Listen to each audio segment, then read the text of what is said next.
यहाँ बस चमार जी के रात चली दोस्तों, जो कि बहुत ब्लास्ट गाना आ चुका है संघर्ष म्यूजिक हिट चैनल पर। जो कि दोस्तों इस गाने का लिखे हैं हमारे बड़े भैया सिंगर ही विकास राव ने, और दोस्तों म्यूजिक दिए हैं राजू राव, जो कि कंपनी के ओनर भी हैं और उनका अपना खुद का ही चैनल है दोस्तों।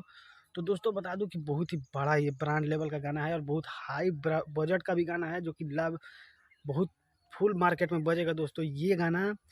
बस यहाँ चमार जी के रात चली, यहाँ चमार जी के ई रात चली, जो कि बहुत ब्रांडेड गाना है दोस्तों, जो कि संघर्ष म्यूजिक हिट चैनल से, जो कि राजू राव भैया का, बड़े भैया का चैनल है, वही कंपनी के माध्यम से आया हुआ है दोस्तों। और बहुत तगड़ा गाना है दोस्तों। आपको बता दूं कि नेहा राज और विकास राव के साथ है ये गाना, ड्यूट सॉन्ग है और बहुत ब्लास्ट गाना है दोस्तों।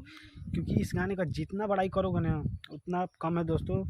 बाकी तो दोस्तों चमार जी का पावर, ये तो मैं आपको हमेशा बोलता हूँ कि चमार जी को ब्रांडेड चमार बना दीजिए, ब्रांडेड चमार और हाई लेवल का चमार, कि केनियो जाए जाता चमार जी का है, तो बना दीजिए और ब्लास्ट कर दीजिए इस गाने को। और इतना बजाइए मार्केट में ना, इतना बजाइए कि एकदम धूम मच जाए और बवाल मच जाए। तो दोस्तों सोचा कि क्यों ना आप लोग को एक छोटा सा वीडियो बना दिया जाए और कुछ अपडेट दे दिया जाए अपने बड़े भैया विकास राव के बारे में। तो दोस्तों आज के लिए इतना ही, मिलते हैं किसी और न्यू वीडियो में। तो जय बाबा भीम अम्बेडकर साहब।